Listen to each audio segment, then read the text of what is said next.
Hello everyone, welcome to युक्ति professional classes. इस video में हम कॉन्स्टिट्यूशन के पार्ट थर्ड फंडामेंटल राइट्स को देख रहे हैं। हमने जो पिछले वीडियो में हमने आर्टिकल 20 तक देख लिया था। अब यहाँ से हम आगे के आर्टिकल्स देख रहे हैं। अगर आपने मेरे चैनल को सब्सक्राइब नहीं किया है तो मेरे चैनल को सब्सक्राइब, शेयर एंड लाइक ज़रूर करिए। चलिए अब हम स्टार्ट करते हैं। आर्टिकल 21, प्राण और दैहिक स्वतंत्रता का संरक्षण। किसी व्यक्ति को उसके प्राण, दैहिक स्वतंत्रता से विधि द्वारा स्थापित प्रक्रिया के अनुसार वंचित किया जाएगा, अन्यथा नहीं। इसका मतलब है कि किसी भी व्यक्ति को अगर उसके प्राण और दैहिक स्वतंत्रता को विधि द्वारा स्थापित, मतलब जो हमारे विधि द्वारा संसद या विधानमंडल द्वारा कोई लॉ बनाया गया है तो उसकी प्रोसेस, उसके तहत बनाई गई प्रोसेस के द्वारा ही उसे वंचित किया जाएगा, उसके अलावा नहीं। प्राण और दैहिक स्वतंत्रता, तो प्राण का अधिकार से अर्थ है कि मानव गरिमा के साथ और प्रतिष्ठा के साथ जीने का अधिकार है। तो यहाँ पर कोई भी व्यक्ति है उसे अपनी गरिमा, अपनी डिग्निटी के साथ, अपनी प्रतिष्ठा के साथ जीने का अधिकार है। और उसकी जो दैहिक स्वतंत्रता है, दैहिक स्वतंत्रता सिर्फ शारीरिक रेस्ट्रिक्शन की, उसको जैसे कहीं रोक दिया है, बंद कर दिया, सिर्फ वहीं तक ही सीमित नहीं है, इसमें और भी बहुत सारी चीजें शामिल है। जो आर्टिकल 21 के अंतर्गत बस इतनी ही बात की गई है कि प्राण एवं दैहिक स्वतंत्रता से वंचित नहीं किया जाएगा, और केवल कब किया जाएगा? विधि की स्थापित प्रक्रिया के द्वारा ही किया जाएगा। तो यहाँ पर आर्टिकल 21 एक छोटा आर्टिकल नहीं है, ये बहुत बड़ा वास्ट आर्टिकल है। यहाँ पे ऐसे मौलिक अधिकार, वो फंडामेंटल राइट्स भी इंक्लूड होते हैं जिनके बारे में संविधान में कहीं पर दिया ही नहीं गया है। क्योंकि जब संविधान बना था तब हर सिनेरियो पे फोकस कर पाना मुमकिन नहीं था। जैसे जैसे समय बदलता जाता है वैसे वैसे समय के हिसाब से समाज की मांग, समाज में होने वाले अपराध, अधिकार, सबके अलग अलग चीजें चेंजेस होती रहती हैं। तो इन चेंजेस के अकॉर्डिंग हमें अलग अलग प्रॉब्लम्स फेस करनी पड़ती है, और उसके अनुसार फिर हर बार कॉन्स्टिट्यूशन में चेंजेस नहीं लाया जा सकता था। तो इस वजह से आर्टिकल 21 उन सब मामलों को भी इंक्लूड करता है, उन सब मौलिक अधिकारों को भी देता है जिसके बारे में संविधान निर्माताओं ने कल्पना भी नहीं की होगी। उन्होंने कभी सोचा भी नहीं होगा कि इस चीज को भी हमें इंक्लूड करना चाहिए। उन्हें जहां तक लगा उन्होंने उस चीज को इंक्लूड किया। लेकिन यहाँ पे आर्टिकल 21 को इस तरीके से रखा गया है कि ताकि उसमें और भी जो राइट्स है हम शामिल कर सके, जो कि समय समय पर जजमेंट के माध्यम से हमें देखने को मिलता है। ठीक है, तो जो आर्टिकल 21 में जो उसके इनिशियल है कि यहाँ पर मेन चीज बोली है कि जीवन और व्यक्तिगत स्वतंत्रता की आजादी प्रदान करता है। ये केवल सिर्फ स्टेट के विरुद्ध नहीं है, ये निजी संस्थाओं, निजी व्यक्तियों के विरुद्ध भी उपलब्ध है। और ये जो राइट किनको दिया गया है, ये सिटीजन को तो दिया ही दिया है, यहाँ पे फॉरेनर भी अगर है तो उसे भी ये राइट उपलब्ध होगा। अब जो प्राण और दैहिक स्वतंत्रता है, इससे संबंधित कुछ केसेस दिए गए हैं। मेनका गांधी वर्सेस भारत संघ के मामले में सुप्रीम कोर्ट ने डिसाइड किया था कि मानव जीवन से आशय मानव की डिग्निटी से भी है। यह संरक्षण विधि के कार्यों के विरुद्ध भी प्राप्त होता है। अगर आप ये जो प्रोटेक्शन मिल रहा है ना, अगर विधि विरुद्ध, ऐसे विधि में कोई ऐसे कार्य जो विरुद्ध है उनके विरुद्ध भी प्राप्त है। उच्चतम न्यायालय ने विधि द्वारा स्थापित प्रक्रिया का निर्वचन किया, और इसके अनुसार इसका अर्थ राज्य द्वारा विधिवत बनाई गई विधि के द्वारा स्थापित की गई प्रक्रिया से, मतलब राज्य द्वारा, मतलब जो संसद और पार्लियामेंट और जो लेजिस्लेचर बनाती है, जो स्टेट लेजिस्लेचर जो ने लेजिस्लेचर बनाया है, उसमें जो एक प्रोसेस दी गई है उस प्रोसेस को फॉलो करते हुए ही उसे वंचित किया जाएगा, उसके अलावा नहीं।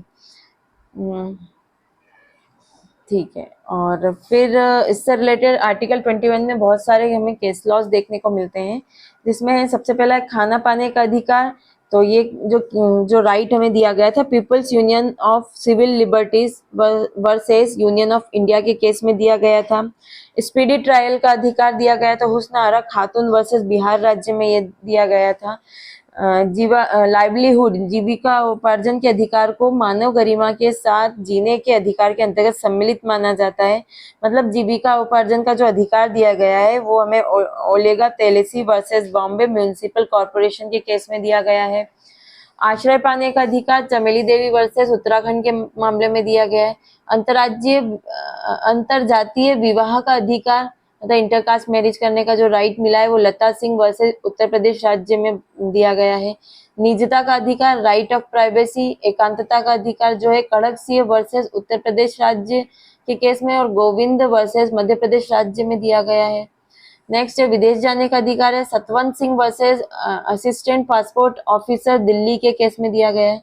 मानव गरिमा के साथ जीवन जीने का अधिकार फ्रांसीसी कोराली वर्सेस भारत संघ के मामले में दिया है। चिकित्सीय सहायता पाने का अधिकार परमानंद कटारा वर्सेस भारत संघ के केस में दिया गया है। निःशुल्क विधिक सहायता पाने का अधिकार MM हॉस्कॉट वर्सेस महाराष्ट्र राज्य के केस में। एकांत परिरोध से संरक्षण सुनील बत्रा वर्सेस दिल्ली प्रशासन के केस में। हथकड़ी लगाने के विरुद्ध संरक्षण जो दिया गया है प्रेम शंकर शुक्ला वर्सेस दिल्ली प्रशासन के केस में दिया गया है। पुलिस की अभिरक्षा में मृत्यु के विरुद्ध संरक्षण नीलावती बोहरा वर्सेस उड़ीसा और दूसरा है जोगिंदर सिंह वर्सेस यूपी राज्य के केस में दिया गया है। लोक स्थानों में धूम्रपान के विरुद्ध संरक्षण तो Murali M Deora versus Union of India के केस में दिया है। आईपीसी की धारा 303 के अधीन मृत्यु दंड को असंवैधानिक घोषित किया गया। यह अनुच्छेद 21 के अनुसार अनुचित, अयुक्तियुक्त और अन्यायपूर्ण है। तो यह जो डिसाइड हुआ है ये मिट्ठू सिंह वर्सेस पंजाब राज्य में हुआ है।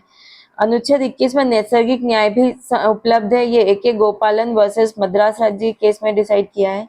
शिक्षा का अधिकार मोहनी जैन वर्सेस कर्नाटक राज्य और उन्नी कृष्णन वर्सेस आंध्र प्रदेश राज्य के द्वारा दिया गया है, लेकिन बाद में क्योंकि ये बहुत इम्पोर्टेंट राइट है इसलिए इसको आर्टिकल 21A के तहत जोड़कर शिक्षा को एक मूल अधिकार बना दिया गया है। मरने का अधिकार P रतिराम वर्सेस भारत संघ के मामले में दिया गया। मरने का अधिकार मौलिक अधिकार में शामिल नहीं है, ये ज्ञान कौर वर्सेस पंजाब राज्य में दिया गया है। और आर्टिकल 40 जो कॉन्स्टिट्यूशनल अमेंडमेंट 44 जो लाया गया था उसमें ये व्यवस्था की गई थी कि आपातकाल के समय भी जो ये हमें जो फंडामेंटल राइट्स है 21 का इसको सस्पेंड नहीं किया जाएगा, इसके इन्फोर्समेंट को सस्पेंड नहीं किया जाएगा। तो इसमें ये बात ध्यान रखिएगा कि जहां हमने जो आर्टिकल 352 में जब स्टेट इमरजेंसी आपातकाल लगाई जाती है तब हमारे फंडामेंटल राइट्स को सस्पेंड कर दिया जाता है उसके इन्फोर्समेंट पर, लेकिन एक्सेप्शन है आर्टिकल 20 एंड आर्टिकल 21। तो यहाँ पर इसे इन्फोर्स नहीं किया जाए, मतलब इसके इन्फोर्स को सस्पेंड नहीं किया जा सकता है और न्यायालय में इसके विरुद्ध इसके संरक्षण के लिए हम केस लगा सकते हैं। चलिए नेक्स्ट है आर्टिकल 21 है शिक्षा का अधिकार। तो राज्य 6 वर्ष से 14 वर्ष तक की आयु वाले सभी बालकों के लिए निःशुल्क अनिवार्य शिक्षा देने के लिए ऐसी रीति में जो राज्य विधि द्वारा अवधारित करे उपलब्ध करेगा, शिक्षा इस तरीके से देगा। तो ये आर्टिकल जो लाया गया है इसके पहले जो हमें आर्टिकल 21 में मोहनी जैन वर्सेस कर्नाटक राज्य और उन्नी कृष्ण वर्सेस आंध्र प्रदेश राज्य में इस फंडामेंटल राइट्स को दिया गया था, लेकिन बाद में फिर अमेंडमेंट लाया गया और 21A कॉन्स्टिट्यूशनल अमेंडमेंट को जोड़ा गया था। और ये जो कॉन्स्टिट्यूशनल अमेंडमेंट लाया गया था ये 86th कॉन्स्टिट्यूशनल अमेंडमेंट था हमारा, इसके द्वारा से जोड़ा गया ये वाला क्लॉज। चलिए नेक्स्ट है आर्टिकल 22 कुछ दशाओं में गिरफ्तारी और निरोध से संरक्षण। तो यहाँ पर गिरफ्तारी और निरोध से संरक्षण के बारे में प्रावधान किए गए हैं।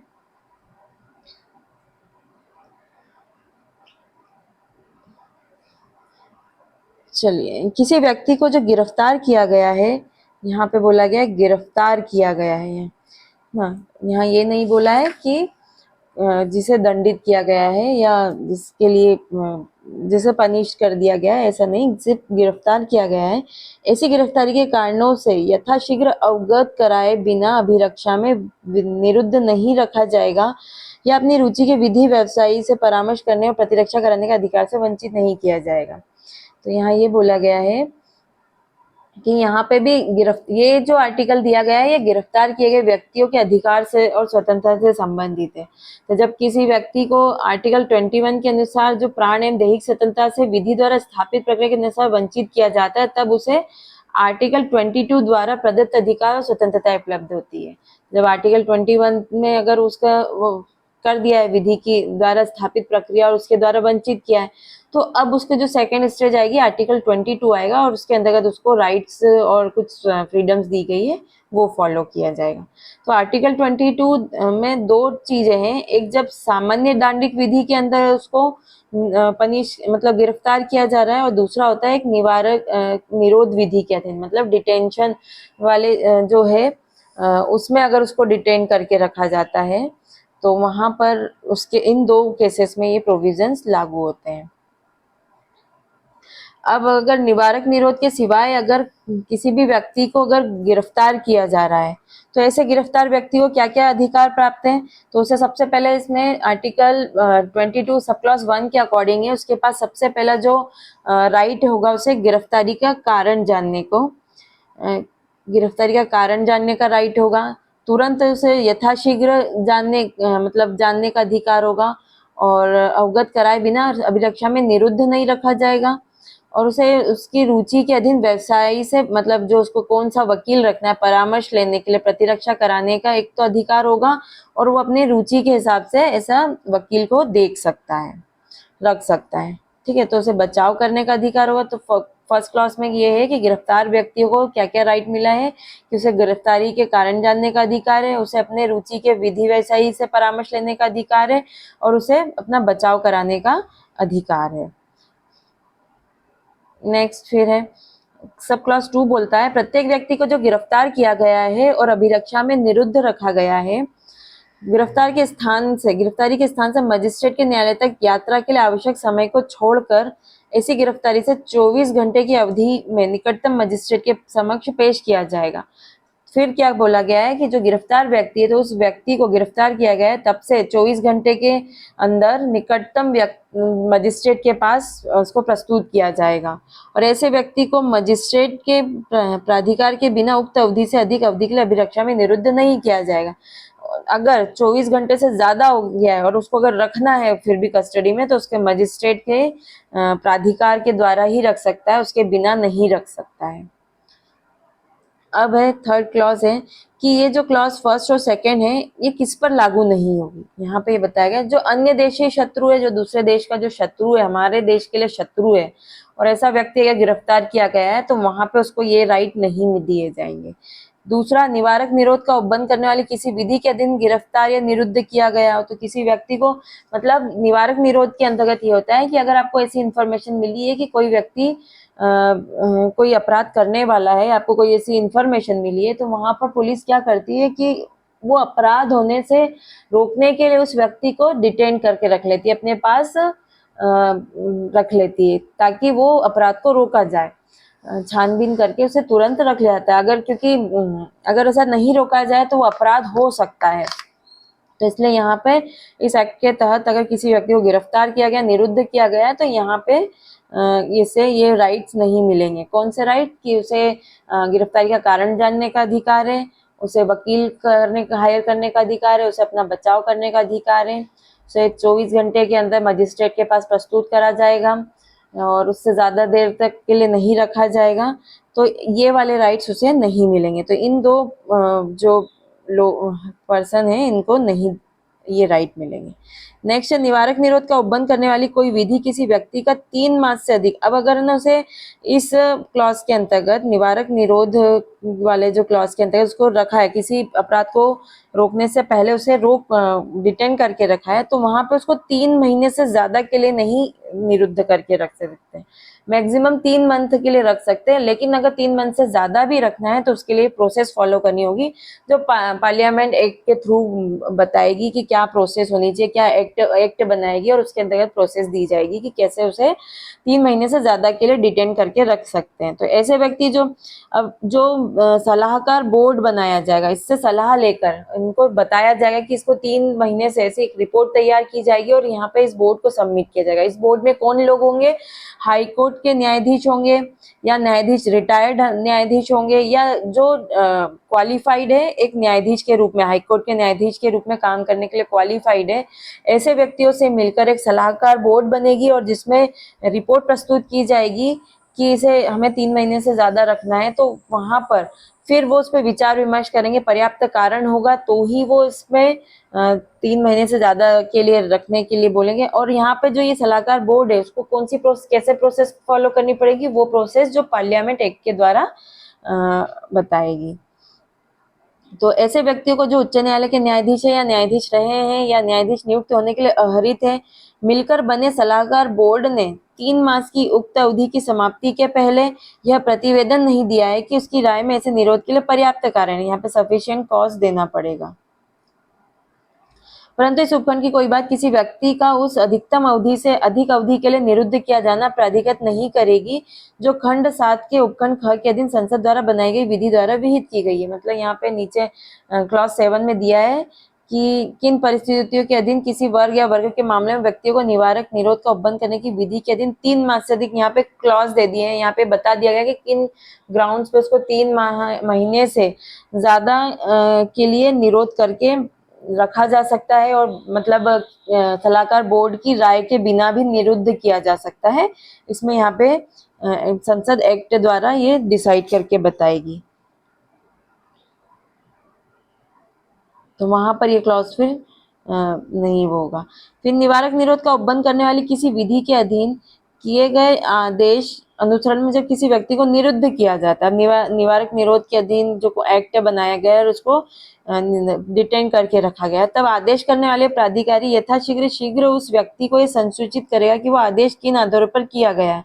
तो यहाँ पर ये दिया गया है कि किस आधार पर ये ऐसा ऑर्डर दिया गया है उसके बारे में बताएंगी, और उस आदेश के विरुद्ध अभ्यावेदन करने के लिए उसे शीघ्रातिशीघ्र अवसर देगा, उसे उसके विरुद्ध अभ्यावेदन करने के लिए भी ऑप्शन दिया जाएगा।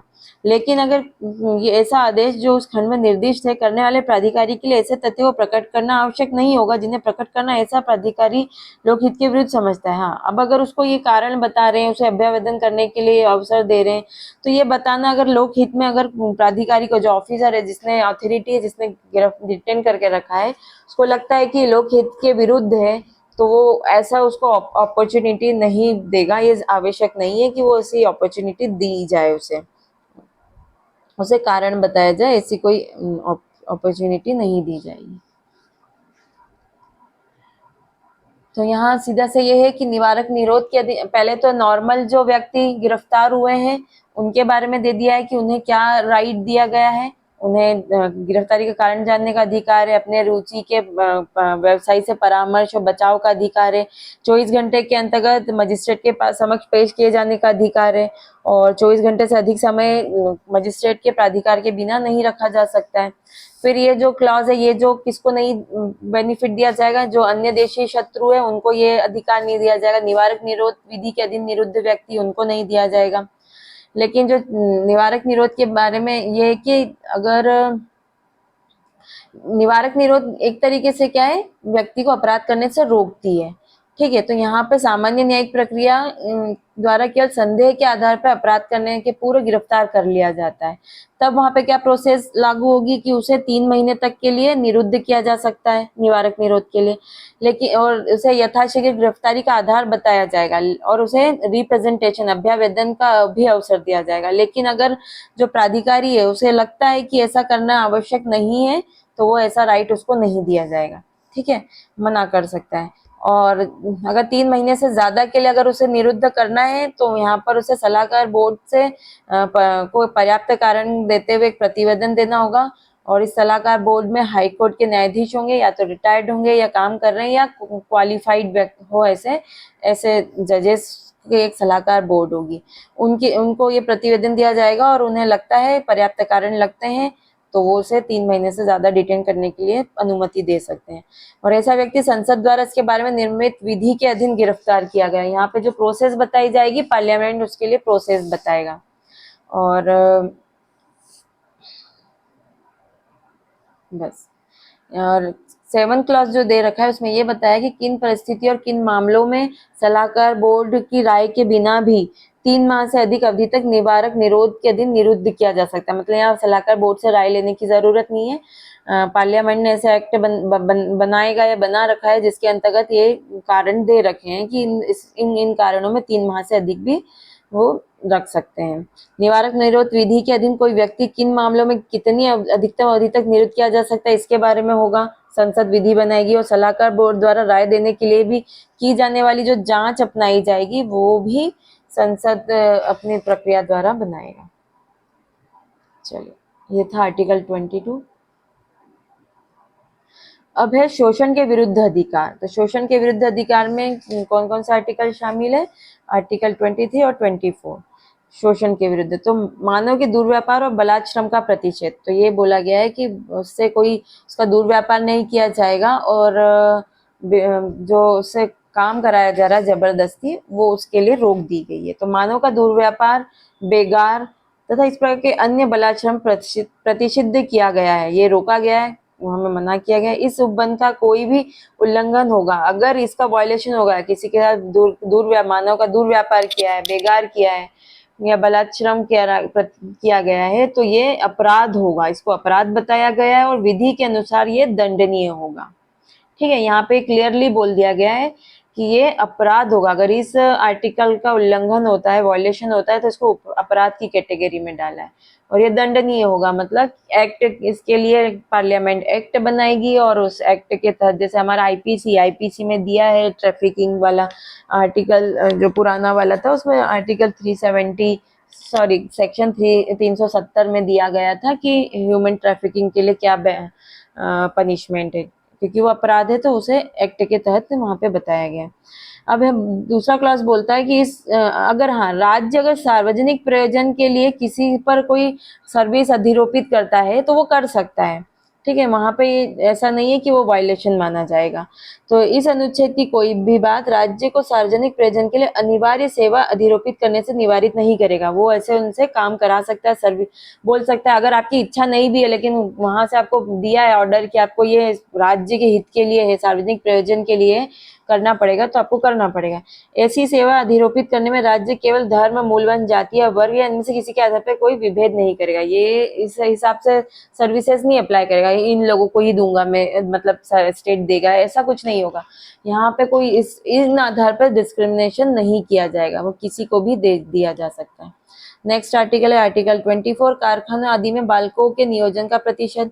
तो 14 वर्ष से कम आयु के किसी बालक को, यहाँ पे बोला है 14 वर्ष से कम, है ना, उसको किसी भी बालक को कारखाने में या खान खदान जो होती है उसमें नियोजित नहीं किया जाएगा या किसी अन्य परिसंकट में नियोजन में नहीं लगाया जाएगा। तो यहाँ पे इन लोगों को, हाँ, होटलों में काम कर रहा है, छोटी मोटी दुकानों पे काम कर रहा है, वो चल जाएगा। लेकिन ऐसे ऐसे वाले जो काम है जहाँ पर उनके मतलब उनके जीवन पर संकट है, ये जो संकट वाले काम है ना, जो हजार्डियस है, डेंजरस टाइप के काम है, उन कामों वाली जगहों पे उनको नियोजित नहीं किया जाएगा।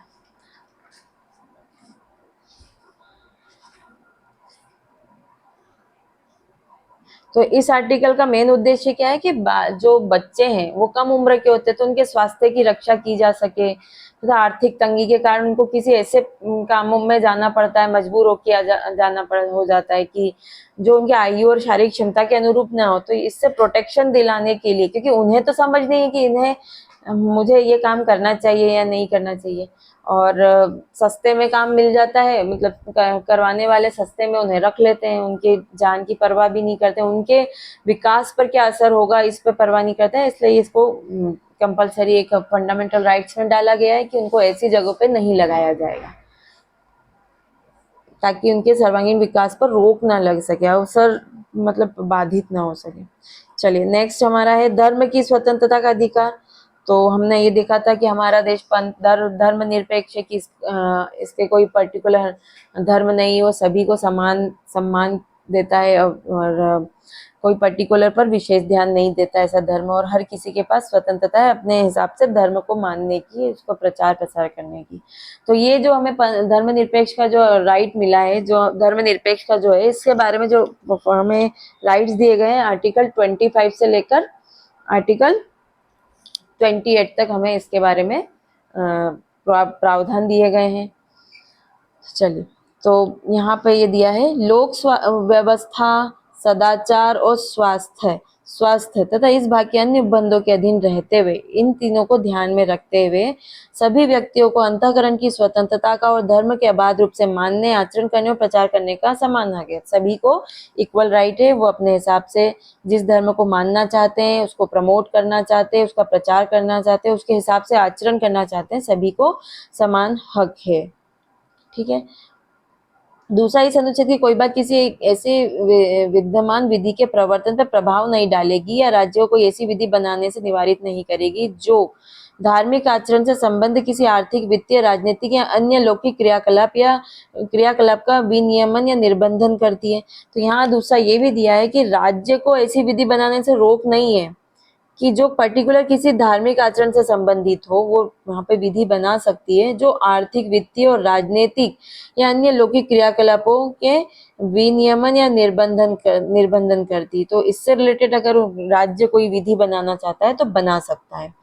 और दूसरा है सामाजिक कल्याण सुधार के लिए सार्वजनिक प्रकार की हिंदुओं की धार्मिक संस्थाओं को हिंदुओं के सभी वर्गों अनुभागों के लिए खोलने का उपबंध करती है। तो ऐसे इन चीजों के लिए भी जिसमें स्टेट ऐसे रूल्स मतलब एक्ट बना के बोलेगी कि आपको सामाजिक कल्याण के लिए आपको ये चीज खोलनी पड़ेगी, धार्मिक संस्थाओं को सभी हिंदू वर्गों के लिए यहाँ पे खोलना पड़ेगा। यहाँ पे जैसे तीर्थ स्थान पे धर्मशाला वगैरह, तो इन सब के लिए इंस्ट्रक्शन स्टेट दे सकती है कि ये आपको करना होगा, पर ये एक्ट के तहत ही होगा। इसमें कृपाण धारण करना, लेकर चलना सिख धर्म के मानने का अंग समझा जाएगा। तो ये जो चीज है ये क्योंकि सिख धर्म में ये माना जाता है, इसलिए ये इसी का ही पार्ट माना जाएगा। और दूसरा दिया है कि खंड 2 के उपखंड ख में हिंदुओं के प्रति निर्देश का अर्थ लगाया जाए कि उसके अंदर सिख, जैन, बौद्ध, तो जो हिंदू वर्ड यूज किया है तो उस हिंदू वर्ड में सिख भी आएंगे, जैन भी आएंगे और बौद्ध धर्म भी मानने वाले व्यक्तियों को भी उसमें शामिल किया है। और हिंदू के धार्मिक संस्थाओं के प्रति निर्देश का तदनुसार उस हिसाब से फिर इसमें अर्थ लगाया जाएगा।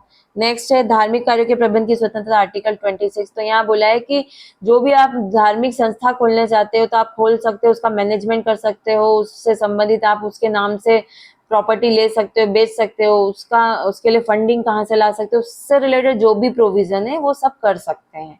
तो आर्टिकल 26 में बोला है यहाँ पे भी लोक व्यवस्था, सदाचार और स्वास्थ्य को ध्यान में रखते हुए प्रत्येक धार्मिक संप्रदाय उसके किसी अनुभाग को या उसका कोई अनुभाग है वो क्या कर सकता है, धार्मिक पूर्त प्रयोजन, चैरिटेबल पर्पस के लिए, रिलीजियस पर्पस के लिए संस्थाओं की स्थापना कर सकता है, बना सकता है, उसका पोषण कर सकता है ना, मेंटेनेंस कर सकता है, अपने धर्म विषयक कार्यों का प्रबंध कर सकता है। ठीक है, वो वैसे मैनेजमेंट कर सकता है उस कार्यों के लिए, मतलब जंगम और स्थावर संपत्ति को ले सकता है, स्वामित्व का अपने नाम से ले सकता है, अपने ऑनरशिप ले सकता है। ठीक है, मूवेबल इमूवेबल प्रॉपर्टी को, ऐसी संपत्ति का विधि के अनुसार प्रशासन करने का अधिकार होगा, उसका प्रशासन भी कर सकता है। अब नेक्स्ट आर्टिकल बोलता है कि कोई भी धर्म अपने धर्म को मतलब किसी भी धर्म को बढ़ावा देने के लिए स्टेट कोई ऐसा कर अधिरोपित नहीं करेगी कि पर्टिकुलर इस धर्म को बढ़ाने के लिए अपने कर लगा दिया है या इस धर्म को प्रमोट करने के लिए कर दिया है। तो किसी भी व्यक्ति को ऐसे करों का संदाय करने के लिए बाध्य नहीं किया जाएगा। यहाँ पे जिनके आगम किसी विशिष्ट धर्म, जो पैसा आएगा वो पर्टिकुलर किसी धर्म या धार्मिक संप्रदाय की अभिवृद्धि या पोषण में व्यय करने के लिए विनिर्दिष्ट रूप से विनियोजित किया जाएगा। तो यहाँ पर्टिकुलर ऐसा कोई कर देने के लिए किसी को विवश नहीं किया जाएगा जो किसी धर्म को प्रमोट करता हो, धर्म के लिए उपयोग किया जा रहा है उसका जो रेवेन्यू है, तो यहाँ पे कंपलसरी नहीं किया जाएगा। आर्टिकल 28 बोलता है, आर्टिकल 28 में बोला है कि अगर शिक्षण संस्थाएं, अगर आपने कुछ एजुकेशनल इंस्टीट्यूट बनाया तो गवर्नमेंट भी एजुकेशनल इंस्टीट्यूट बनाती है। तो जो ऐसी एजुकेशनल इंस्टीट्यूट है वहां पर बोल दिया गया है कि कोई गवर्नमेंट कोई पर्टिकुलर शिक्षा मतलब धार्मिक शिक्षा नहीं देगा। क्यों? क्योंकि ये स्टेट का है, स्टेट सभी धर्मों को समान रूप से मानेगा। तो वहां पर वो किसी भी धर्म को प्रमोट करने के लिए या किसी पर्टिकुलर धर्म की शिक्षा वहां प्रोवाइड नहीं करेगा, क्योंकि वहां अलग अलग धर्म, सभी टाइप वर्ग के धर्म के लोग वहां आएंगे। तो अब आप अगर पर्टिकुलर कोई धर्म की अगर शिक्षा वहां पे चालू कर देंगे तो दूसरा जो धर्म का है वो वहां पे अनइजी, मतलब वो वहां नहीं आएगा, वहां उसके फंडामेंटल राइट्स का वायलेशन हो जाएगा कि उसे भी वो चीज माननी पड़ जाएगी। तो यहाँ पे यही बोला है कि अगर कोई इंस्टीट्यूशन है जो पूरा राज्य द्वारा निधि पा रहा है, पूरा मेंटेनेंस जो पूरा उसका पैसा जो आ रहा है, जो पूरा पोषित किया जा रहा है, वो धार्मिक मतलब राज्य द्वारा किया गया है, तो वहाँ कोई भी धार्मिक शिक्षा नहीं दी जाएगी। पहला क्लॉज ये बोलता है।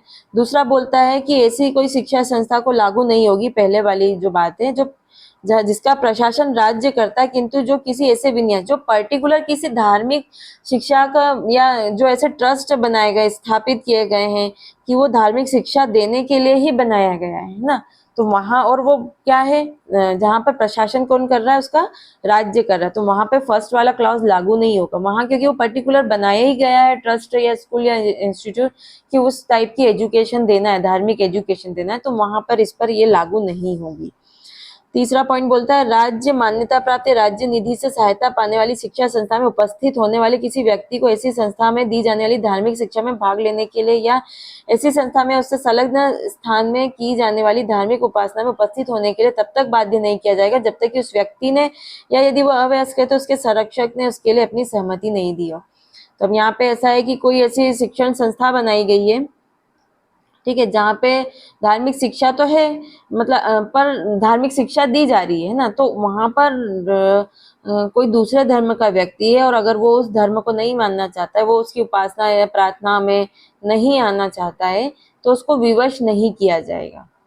मतलब ऑलरेडी ऐसी वाली जो राज्य के द्वारा पोषित की जा रही है, जहाँ पर शिक्षा दी जा रही धार्मिक शिक्षा, तो वहां पर अगर कोई दूसरे धर्म का है तो वो उसकी धार्मिक उपासना करने के लिए उसको विवश नहीं किया जाएगा जब तक कि उसने, या अगर वो माइनर है तो उसके पेरेंट्स ने ऐसे अनुमति न दे दी हो, सहमति न दे दी हो अपनी। तो यहाँ पर इस तरीके से किसी को जबरदस्ती किसी शिक्षण संस्था में कोई धर्म मानने के लिए विवश नहीं किया जाएगा, ये आर्टिकल 28 बोलता है। अब नेक्स्ट हमारा है संस्कृति और शिक्षा संबंधी अधिकार। तो यहाँ पर माइनॉरिटीज के लिए प्रोटेक्शन दिया है कि माइनॉरिटीज को भी अपनी संस्कृति बनाए रखने के लिए, अपने एजुकेशन इंस्टीट्यूट बनाने के लिए भी राइट दिए गए हैं, वो बना सकते हैं। तो अल्पसंख्यक वर्गों के हितों का संरक्षण, तो भारत के राज्य क्षेत्र या उसके किसी भाग के निवासी नागरिकों के किसी अनुभाग को, मतलब किसी भी राज्य क्षेत्र में रह रहा है, किसी भी भाग में निवासी है, उसके उन निवासियों के किसी अनुभाग को अपनी विशेष भाषा, लिपि या संस्कृति को बनाए रखने का अधिकार है। तो उनको ये सीधा सा है कि वो अपनी भाषा, अपनी संस्कृति, लिपि को बनाए रख सकते हैं, वो भले ही भारत के किसी भी भाग में रह रहे हो और उस भाग में भी जो नागरिक एक ग्रुप में रह रहे हैं और उसमें भी वो उसका कोई पार्ट अगर ऐसा चाहता है, उसका भी कोई अनुभाग है और उसमें वो ऐसा करना चाहते हैं, तो वो अधिकार है। राज्य द्वारा पोषित या राज्य निधि से सहायता पाने वाली किसी शिक्षा जो राज्य से मिल रहा है, राज्य मेंटेन कर रहा है या राज्य से उसको सहायता मिल रही है, तो ऐसी शिक्षण संस्था में प्रवेश में किसी भी नागरिक को केवल धर्म, मूलवन जाति या भाषा इनमें से किसी के आधार पर वंचित नहीं किया जाएगा। तो यहाँ पे ये बोला है कि अगर स्टेट द्वारा या सेंट्रल द्वारा या गवर्नमेंट द्वारा अगर कोई एजुकेशन इंस्टीट्यूट बनाई गई तो वहां पर इन आधारों पर उनकी एंट्री पर रोक नहीं लगाई जाएगी। नेक्स्ट है शिक्षा संस्थानों की स्थापना और प्रशासन करने का अल्पसंख्यक वर्गों का अधिकार। तो धर्म या भाषा पर आधारित सभी अल्पसंख्यक वर्गों को अपनी रुचि, जो माइनॉरिटीज है ना, धर्म के आधार पर, भाषा के आधार पर जो माइनॉरिटीज है, उनको अपनी रुचि की शिक्षा संस्थाओं की स्थापना प्रशासन करने का अधिकार है। वो खुद भी एजुकेशनल इंस्टीट्यूट खोल सकते हैं, ठीक है। और ये उस एजुकेशनल इंस्टीट्यूट को अनिवार्य अर्जन वाली संपत्ति से संबंधित जो क्लॉज है उससे संबंधित है ये। और दूसरा इसका क्लॉज बोलता है शिक्षा संस्थाओं को सहायता देने में राज्य किसी शिक्षा संस्था के विरुद्ध इस आधार पर विभेद नहीं करेगा। अब है ना, क्या होता है, स्टेट जो अगर पैसा दे रही है ना, तो वहां पर धर्म या भाषा के आधार पर कि किसी अल्पसंख्यक वर्ग के प्रबंध के लिए ये उपयोग किया जाएगा, तो वहां पैसा नहीं दे रही, नहीं, वो विभेद नहीं करेगी। वो अगर सहायता चाह रहे हैं, शिक्षा संस्था भी सहायता चाह रही, तो राज्य उन्हें इस आधार पर उनमें भेदभाव नहीं करेगी, वो भी इसमें अपना मतलब देगी, वो विभेद नहीं कर सकता है स्टेट। जो क्लॉज 1A बोलता है कि जब है ना अल्पसंख्यक जो है, माइनॉरिटी ने अपनी कोई सी शिक्षा संस्था बनाई है, ठीक है, किसी जगह पे, और जब स्टेट संपत्ति के अनिवार्य अर्जन का उपबंध करती है, विधि बनाती है, जैसे स्टेट को कभी कोई जगह चाहिए, कोई इंफ्रास्ट्रक्चर के लिए चाहिए, कुछ है ना, तो वहां पर अगर वो एक्वायर करती है स्टेट, तो वहां पे उसके लिए विधि बनाती है और उसके लिए वो जब एक्वायर करती है प्रॉपर्टी तो उसके लिए कुछ रकम देती है, गारंटेड वो रहती है। तो यहाँ पे ये बोला है कि अगर किसी ये जो माइनॉरिटी द्वारा अगर कोई शिक्षा का ये बनाया गया है, प्रशासित कर रहा है वो, और जब विधि राज्य ऐसी विधि बना रहा है जहाँ संपत्ति के अनिवार्य अर्जन का उपबंध होता है, तो राज्य को ये देखना होगा कि जो संपत्ति जब अर्जन कर रही है तो वहां पे जो रकम अवधारित की जा रही है वो इतनी होनी चाहिए कि इनका जो प्रत्याभूत अधिकार है, जो माइनॉरिटीज के लिए जो अधिकार दिया गया है, उस पर कोई रोक नहीं लगे, निर्बंधन ना लगे। मतलब वो पैसा इतना होना चाहिए कि वो अगर वो एक्वायर कर भी रहे हैं उस प्रॉपर्टी को, तो उसके एवज में इतना पैसा हो कि वो उनके राइट को वायलेट ना करे। मतलब वो अगर प्रशासन कर रहे हैं उनका, तो वो अगर जब इतनी रकम होगी कि उससे ये शो नहीं हो रहा है कि ये इसको रेस्ट्रिक्ट कर रहा है, तो वहां पे ये फिर स्टेट उसको एक्वायर कर सकती है उस प्रॉपर्टी को, जो माइनॉरिटी के एजुकेशनल उससे बिलोंग करती है। चलिए नेक्स्ट है आर्टिकल 31 जो था वो सभी कॉन्स्टिट्यूशनल अमेंडमेंट द्वारा 44th द्वारा हटा दिया गया था, जो अब हमारे पीछे जो संवैधानिक राइट के अंतर्गत संपत्ति के अधिकार में शामिल कर दिया गया है, जो आर्टिकल 300 ए के तहत जोड़ा गया है।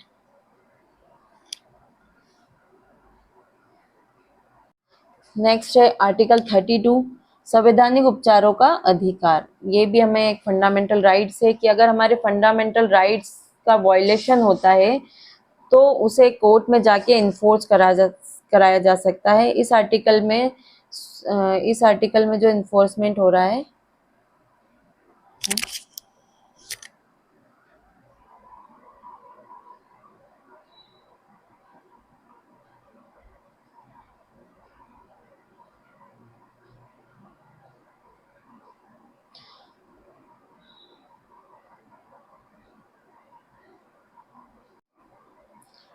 चलिए आर्टिकल 32 जब हमारे फंडामेंटल राइट्स का वायलेशन होता है तब इस आर्टिकल का यूज होता है।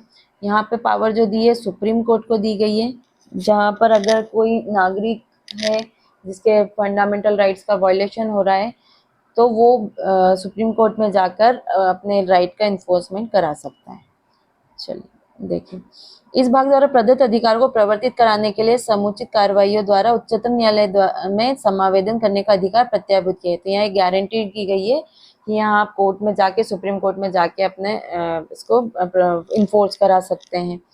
फिर इस भाग द्वारा प्रदत्त अधिकारों में से किसी को प्रवर्तित कराने के लिए उच्चतम न्यायालय को ऐसे निर्देश या आदेश या रीट या जिनके अंतर्गत बंदी, प्रत्यक्षीकरण, परमादेश, प्रतिषेध, अधिकार प्रच्छा, उप्रेक्षण, रीट, जो भी समुच्चय निकालने की शक्ति होगी। तो यहाँ जो जो भी अप्लाई करेगा तो उसको किस माध्यम से, रीट के माध्यम से यहाँ पे अप्लाई करना होगा, जो कि बंदी प्रत्यक्ष जो प्रोटेक्शन मिल रहा है, बंदी प्रत्यक्षण, इन रीटों के माध्यम से प्रोटेक्शन मिलता है। तो बंदी प्रत्यक्षीकरण में अगर किसी व्यक्ति को जबरदस्ती गिरफ्तार कर लिया है, उसे कारण नहीं बताया जा रहा है, तो यहाँ कोर्ट में अप्लाई किया जाता है। तो कोर्ट आदेश देता है कि आपने ये बताएं कि जिसने गिरफ्तार किया उस अधिकारी को बोला जाता है कि किस आधार पर उनको गिरफ्तार किया गया है, इसका प्रॉपर रीजन बताइए और उनको सशरीर पेश किया जाए। दूसरा परमादेश, अगर कोई एडमिनिस्ट्रेटिव अथॉरिटी है वो अपना कर्तव्य का पालन नहीं कर रही है, तो यहाँ पे उनसे वो काम कराने के लिए या कोई ऐसा काम कर रही जो नहीं करना चाहिए, तो उससे रोक लगाने के लिए कोर्ट में अप्लाई किया जा सकता है और वहाँ पे कोर्ट उन्हें डायरेक्शन देगी कि आप ये काम करिए या ये काम नहीं करिए। अगर मान लीजिए किसी यूनिवर्सिटी में कोई उसकी मार्कशीट नहीं आई है और वो मार्कशीट के लिए अप्लाई कर रहा है और उसको दे नहीं रहे हैं, तो यहाँ पे कोर्ट में जाकर आप अप्लाई कर सकते हैं कि इन्हें डायरेक्शन दीजिए। तो यहाँ कोर्ट डायरेक्शन देता है कि इनकी ये अप्लाई करिए, वो पहले रीजन पेश करते हैं। जैसे अगर आधार आप बनवा रहे हैं और आधार बनवाने जाते हैं और आपका बार बार रिजेक्ट हो रहा है, आपको कोई प्रॉपर ग्राउंड नहीं दे रहे हैं रिजेक्शन का, लेकिन आपका हर बार वो रिजेक्शन हो रहा है और आपका आधार नहीं बन रहा है, तो यहाँ पे रीट के माध्यम से आप रीट लगा सकते हैं, अपना ये राइट को इन्फोर्स करा सकते हैं और अपने आधार फिर ये जो कोर्ट है डायरेक्ट करेगी अथॉरिटी को कि आप क्यों नहीं बना रहे हैं, इसका प्रॉपर रीजन दीजिए और इनका आधार जल्द से जल्द बनाइए। तो इस तरीके से अपना राइट इन्फोर्स करा सकते हैं। तीसरा है अधिकार प्रच्छा। तो अधिकार प्रच्छा में नहीं, प्रतिषेध। प्रतिषेध तो यहाँ पर ये कोर्ट के लिए है, जो निचले कोर्ट है, अगर वो अपने अधिकार से बाहर जाकर कोई अधिकारिता का यूज कर रहा है, जो निचला कोर्ट है वो जिसे क्षेत्राधिकार नहीं है और वो क्षेत्राधिकार के बाहर जाकर अगर कोई कार्य करता है तो यहाँ और प्राकृतिक न्याय के सिद्धांत के विरुद्ध कार्य करता है, तो यहाँ पर जो हायर कोर्ट है वो उसे डायरेक्शन दे सकता है कि उसे रोक सकता है उस क्षेत्राधिकार का उपयोग करने के लिए। फिर उसके बाद है अधिकार प्रच्छा। तो यहाँ पे अगर कोई व्यक्ति किसी पोस्ट पर है, गवर्नमेंट पोस्ट पर, ऐसी पोस्ट पर है जो अवैध रूप से उसने धारण किया हुआ है, तो यहाँ पे उससे इस रीट के द्वारा ये पूछा जा सकता है कि वो किस हक से, किस अधिकार से इस पोस्ट पर बैठा हुआ है ना। तो जिसने ये पद किस अधिकार से धारण कर रखा है और कोई वैध अधिकार प्राप्त नहीं है, तो उस हिसाब से उसको हटा सकता है। तो यहाँ पे उससे प्रॉपर रीजन पूछा जा सकता है अधिकार प्रच्छा। और उसके बाद है उत्प्रेक्षण रीट। ये भी कोर्ट के लिए ही जारी किया जाता है। यहाँ पर ऐसा है कि ऑलरेडी कोर्ट ने अपना जो क्षेत्राधिकार था उससे बाहर जाके डिसीजन दे दिया है ना। यहाँ ऑलरेडी डिसाइडेड हो चुका है केस। तो यहाँ पर वरिष्ठ न्यायालय जो है उन अभिलेखों को अपने पास, रिकॉर्ड्स को अपने पास मंगाएगा और उस पर अपने हिसाब से मतलब फिर वो रीट जारी करके अधीनस्थ न्यायालय को बोलेगा कि आपने जो, आपके पास राइट नहीं था, आपके पास क्षेत्राधिकार नहीं है और आपने इसको यूज किया है, नैसर्गिक न्याय का उल्लंघन कर दिया है या गलत निर्णय दे दिया है, तो यहाँ पर जो सुपीरियर कोर्ट होगा वो अपने हाथ में उस चीज को लेगा और फिर उस हिसाब से काम करेगा, डायरेक्शन देगा। थर्ड है कि जो क्लॉज 1 और 2 है द्वारा प्रदत्त शक्तियों पर प्रतिकूल प्रभाव डाले बिना संसद उच्चतम न्यायालय द्वारा खंड 2 के अधीन प्रयुक्त किन्हीं या सभी शक्तियों का किसी अन्य न्यायालय को अपनी अधिकारिता के स्थानीय सीमाओं के भीतर प्रयोग करने के लिए विधि द्वारा सशक्त कर सकेगी। आर्टिकल 32 में जो दिया है ये हमें सुप्रीम कोर्ट द्वारा यूज किया जाएगा, लेकिन ये इसमें ये बोला है कि इसमें पार्लियामेंट को राइट है कि वो एक्ट बनाकर किसी दूसरे कोर्ट को भी अपनी अधिकारिता के अंदर, स्थानीय अधिकारिता के अंतर्गत ये राइट यूज करने के लिए नियम बना सकता है, एक्ट बना सकता है। फोर्थ क्लॉज बोला है कि इस संविधान द्वारा अन्यथा उपबंधित के सिवाय, संविधान में जो दिया है उसके अलावा इस अनुच्छेद द्वारा प्रत्याभूत अधिकार निलंबित नहीं किए जाएंगे। मतलब सिर्फ जो कॉन्स्टिट्यूशन में जहां बोला गया है कि ये जो फंडामेंटल राइट्स है वो सस्पेंड किए जा सकते हैं, बस उन मामलों को छोड़कर फंडामेंटल राइट्स कभी भी सस्पेंड नहीं होंगे। तो कॉन्स्टिट्यूशन में कौन से अनुच्छेदों में, आर्टिकल्स में बोला गया है कि जहां पर, तो देखो आर्टिकल जो 358 है जिसमें आपात के दौरान आर्टिकल 19 के उपबंध को निलंबित किया जा सकता है। यहाँ पर ये दिया गया है कि आर्टिकल 19 को, आप सिर्फ आर्टिकल 19 की बात करता है कि इसको सस्पेंड किया जा सकता है, इसके एनफोर्समेंट को।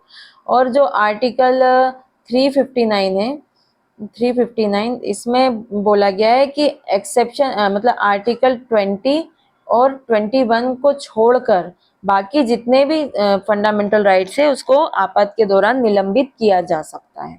तो इन दो केस के अलावा फंडामेंटल राइट्स को सस्पेंड नहीं किया जा सकता है। चलिए नेक्स्ट आर्टिकल है आर्टिकल 33। इस भाग द्वारा प्रदत्त अधिकारों का बलों आदि को लागू होने में उपांतरण करने की संसद की शक्ति। तो यहाँ पर ये जो 4 जो क्राइटेरिया दिया गया है कि सशस्त्र बल मतलब आर्म फोर्स के लोग हैं, लोक व्यवस्था बनाए रखने वाले जो ऐसे बल हैं उनके सदस्यों का, फिर इंफॉर्मेशन टेक्नोलॉजी से रिलेटेड ब्यूरो वगैरह, इन सब के लिए बोला गया है कि इनके फंडामेंटल राइट्स पर रेस्ट्रिक्शन लगाया जा सकता है, क्योंकि इन्हें डिसिप्लिनरी एक उसमें रखने के लिए इनको हर टाइप की फ्रीडम नहीं दी जा सकती है। इसलिए क्योंकि हमारे देश से रिलेटेड है, देश की सुरक्षा से रिलेटेड है, तो यहाँ पे इनके फंडामेंटल राइट्स पर रेस्ट्रिक्शन लगाया जा सकता है। यहाँ पे क्लियरली इस आर्टिकल में बोला गया है। आर्टिकल 34 बोलता है कि जब किसी क्षेत्र में सेना विधि प्रवृत्त हो, अगर देश में कोई सेना किसी एरिया में मार्शल लॉ लगा है तो वहां पर उसका कंट्रोल क्या होगा, सशस्त्र जो मार्शल है उनके हाथ में, मतलब आ जाएगा। सेना विधि लगी है तो सेना के हाथ में उसका कंट्रोल आ जाएगा। तो वहां पर संसद या राज्य विधि द्वारा ये कर सकती है, मतलब वहां पर जो उस क्षेत्र के पर्टिकुलर जहाँ पे ये मार्शल लॉ लगा है तो वहां पर उस समय फंडामेंटल राइट्स को सस्पेंड किया जाएगा, और पर्टिकुलर उस ड्यूरेशन में, क्योंकि वो कंट्रोल सेना के हाथ में चले जाता है, वो अपने व्यवस्था बनाए रखने के लिए, है ना, और पुनः स्थापना के लिए वहाँ पे वो अपने हिसाब से फिर काम करते हैं। तो वहाँ पर व्यक्ति अपने फंडामेंटल राइट्स को इन्फोर्स नहीं करा सकता है। तो यहाँ पर जहाँ मार्शल लॉ लगा है उस एरिया में फंडामेंटल राइट्स को सस्पेंड कर दिया जाता है। 33 बोलता है कि जो आर्म फोर्स के लोग हैं और उनके जो पुलिस बलों से रिलेटेड है, जो सुरक्षा से संबंधित, हमारे देश की सुरक्षा से संबंधित एजेंसियां हैं, तो वो जो उन पर रेस्ट्रिक्शन, उनके फंडामेंटल राइट्स को रेस्ट्रिक्ट किया जाता है कुछ मामलों में, मतलब उनको सारे राइट्स नहीं मिले, उसमें कुछ रेस्ट्रिक्शंस हैं।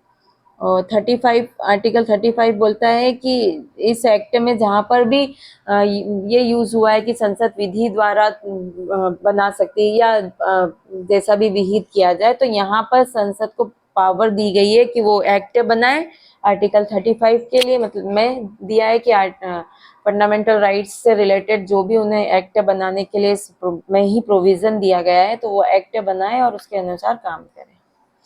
चलिए आज के लिए इतना ही, मिलते हैं हम नेक्स्ट वीडियो में। Thank you.